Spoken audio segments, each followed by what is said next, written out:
Welcome to Richpeace CAD software online lessons. Today is teach you parallel grading. Choose this button. Click on line need to parallel grading. Right click.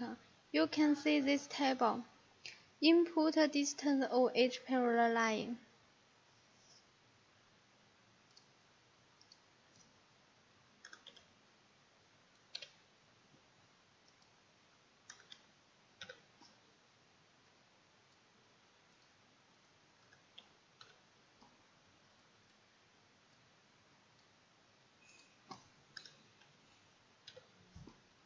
Click OK.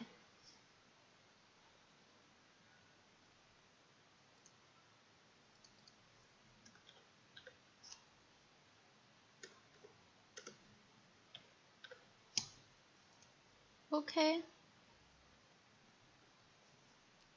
OK, finish. Thanks for watching today's video. See you tomorrow.